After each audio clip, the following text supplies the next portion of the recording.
Where are they now? They don't want to answer for any of those quotes now. They lied to us for 4 years, and we know they lied. They know they lied. It's why they're not here. They don't want to answer a single question. They can't bear to show their faces in public. Welcome back to React America, where we cut through the noise and deliver the truth that mainstream media refuses to touch. If you believe in accountability, constitutional order, and America First leadership, you're in the right place. Make sure to like, comment, and subscribe, because today we're pulling back the curtain on what may be the most dangerous cover-up in modern American history. Let's talk about Biden's mental state, the AutoPen scandal, and the terrifying possibility that Joe Biden hasn't been the one signing executive orders or even running the country. Thank you, Mr. Chairman. Thanks to all the witnesses for being here. You know, the visual, sometimes it really is true. A picture speaks louder than words. It's worth 1,000 words. And here, all you have to do is look over at this side of the dais to see that the stone wall continues. I mean, from the party that lied to this nation for 4 years, let's just take a look at some of the things that our colleagues said on the Democrat side when their own Justice Department was concluding that Joe Biden, who, let's not forget, illegally took classified documents and kept them in his garage, in his freezer. I mean, Lord knows where. He just certainly didn't know. Their own Justice Department interviewed the guy and concluded he could not form the requisite mental state to stand trial. He did not have the mental ability to stand trial. And what did our Democrat colleagues say? Vice President Harris says, oh, no, the way that the Hur report characterized the president is so wrong. The president's demeanor is totally fine. Senator Smith, what the Hur said about the president not remembering his son's death, so unfair. Senator Kaine said this is grandstanding. Senator Fetterman said it's just cheap shots. You had other senators saying, Senator Ossoff in February of 2024, saying, and I quote, I found the president to be sharp, focused, impressive, formidable, and effective. In June 2024, Congressman Jeffries insists Biden was, and I'm quoting again, incredibly strong, forceful, and decisive.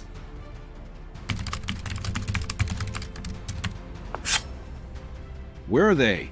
The same Democrats who defended Joe Biden's sharpness just months ago are now nowhere to be found. They didn't show up to the Senate hearing. They didn't defend their past statements. They didn't even try to spin the narrative. Why? Because the truth has caught up to them, and now they're hiding, ashamed, cornered, and out of excuses. Where are they now? They don't want to answer for any of those quotes now. They lied to us for 4 years, and we know they lied. They know they lied. It's why they're not here. They don't want to answer a single question. They can't bear to show their faces in public.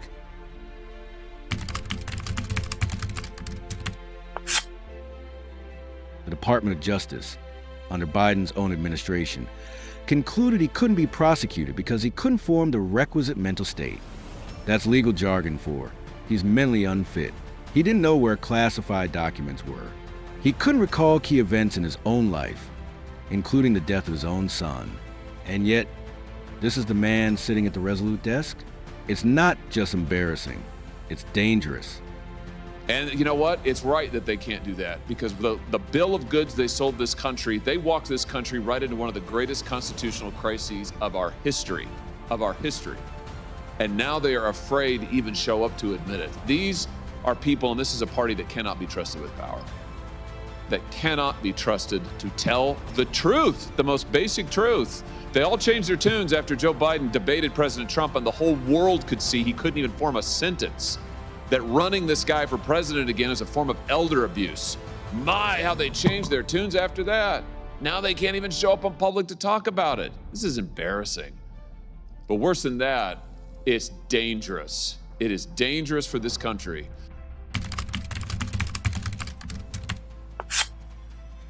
Vice President Kamala Harris said Biden was totally fine.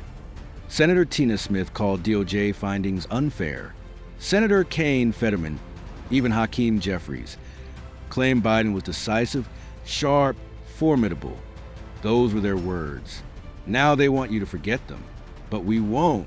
They sold us a lie, and now they're running from the truth like it's a fire they can't put out. Mr. Wold, I want to pick up on something you just said a second ago about the OLC and their opinion as to when an AutoPen can be used. Just be clear about this. AutoPen means not signed by the person. AutoPen is basically push of a button and it gets signed. OLC says only when the president specifically directs it and it is under his direct authority. Do I basically have that right? That's correct, Senator. So, based on the facts we know, did that happen in this case with all of the pardons and clemencies and other giveaways that Joe Biden signed?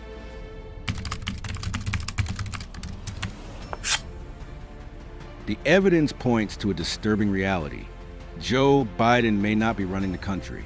When you have a president who can't recall major life events, who the DOJ says isn't mentally competent, you're not just facing a political scandal, you're facing a crisis of legitimacy.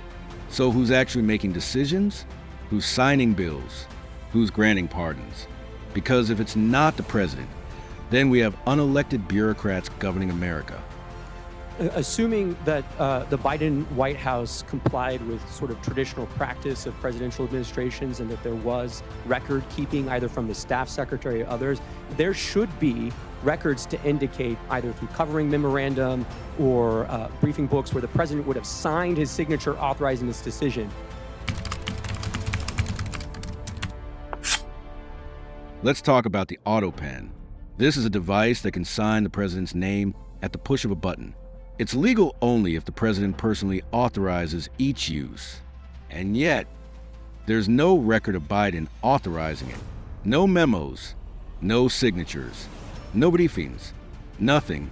So again, we ask, who signed off on the pardons? Who approved the clemency for criminals, including violent offenders? Without Biden's personal sign-off, these documents may be illegitimate. That's not a minor oversight. That's a breakdown in presidential authority. None of that has come forward. That would be very easy to dispel some of these concerns. And I think what we're seeing here is really the AutoPen is best understood as a sort of a tool of executive convenience. Hold on a second. You just said something very important. I want to emphasize that. So what you're saying is that there should be, for every time that Biden authorized the AutoPen, there should be a record of that. And he should have had to have registered his personal consent to using the AutoPen. Is that basically correct? I think to put it another way, I would say in the policy paper flow to the Oval Office, there should be a record of what documents are presented to the president when he gave his assent to the actions that are listed in those documents, whether it's a judicial nomination or it's a statutory response to Congress. Well, I think the answer is we need to get those documents. And I just say to our friends in the media over here, you guys need to be asking for those documents, and we need to be asking for them, Mr. Chairman. We need to see those documents.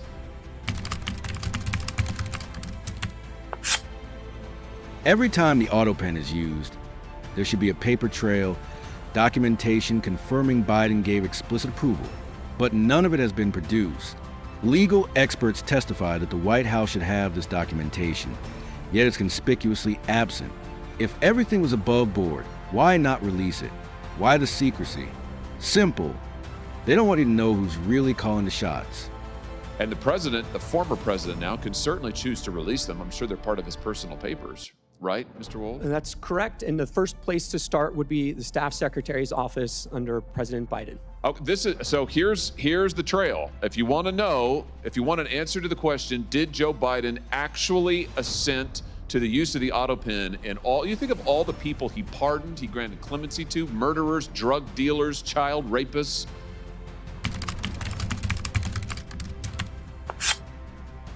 The speaker was clear. If the White House won't release these documents voluntarily, Congress must subpoena them. We're talking about foundational questions. Who approved pardon for criminals? Who's making decisions in the Oval Office? And most importantly, was Joe Biden even aware of any of it? If the president didn't authorize these actions, we need to know who did, because that's who's really in charge. Let's find out. Did he actually authorize it? There should be a record of it, is what we've learned today. Thank you for that testimony, Mr. Wold. There should be a record of it. So this is a binary question. It's not, oh, we don't know, gee, it's hard to say. No, actually, we can find out. So right now, today, I call on President Biden, former President Biden and his staff, release the documents. You have them, you know you have them, release them. If what you did is legal, and if you're really not embarrassed about it, and you think it was totally constitutional, release the paper flow. Show us the documents where the president authorized the use of the pen for every single pardon and clemency and stay application. Let's see it. Let's see all of it.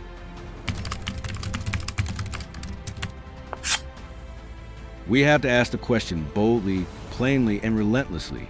If Joe Biden isn't signing executive orders, if he's not mentally competent to stand trial, if there's no record of him authorizing pardons, then who is running the United States of America? That's the question that terrifies the left. That's the question that the media won't ask. But at React America, we will. And if you won't do it, we should subpoena those documents, and we should find out the truth of who was really running the White House, because I think we can see it was not Joe Biden. Thank you all for being here today. Mr. Wold, thanks for your testimony. If you found this video informative, don't stay silent. Hit that like button, drop a comment, and share this with someone who still believes Biden's in charge. We're not just here to react. We're here to reclaim the truth. Stay bold, stay informed, and stay American. This is React America. Until next time, stay sharp.